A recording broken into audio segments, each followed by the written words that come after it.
Pemirsa, sakit hati karena cintanya kandas. Seorang pria di Aceh sebar foto tak senonoh mantan kekasih.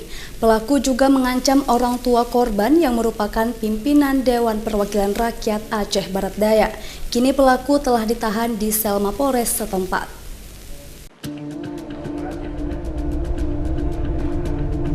Ketua Dewan Perwakilan Rakyat atau DPR Kabupaten Aceh Barat Daya, polisikan MS 20 tahun, seorang warga desa Alupisang, Kecamatan Kuala Bate, Kabupaten setempat. MS merupakan mantan pacar anaknya yang menyebar foto tak senonoh milik anak pimpinan DPRK yang berinisial MP.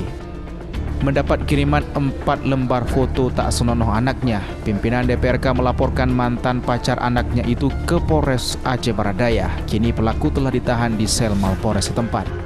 Saat konferensi pers di Aula Mapolres Aceh Barat Daya Kamis kemarin, Kapolres mengatakan kepada penyidik pelaku mengaku menyebar foto syur mantan lantaran dirinya sakit hati karena diputuskan sang mantan.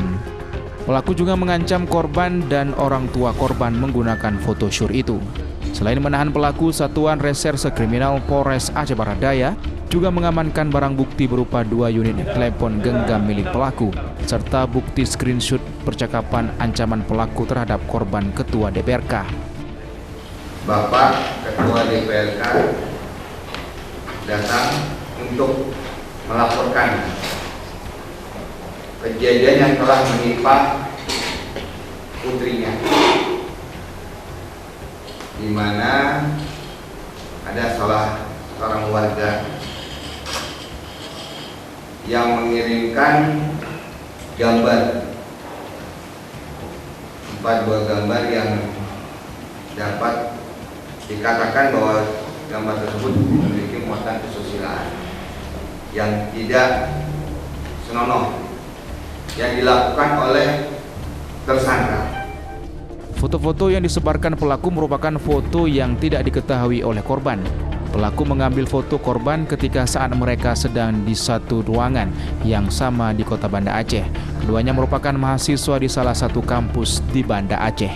Kini pelaku ditahan di sel Mapolres Kabupaten Aceh Barat Daya. Pelaku dijerat pasal 45 tahun 2006 tentang informasi dan transaksi elektronik dengan ancaman hukuman penjara paling lama 6 tahun. Dan denda paling banyak 1 miliar rupiah. Dari Kabupaten Aceh Barat Daya, Erdawati Ainus melaporkan.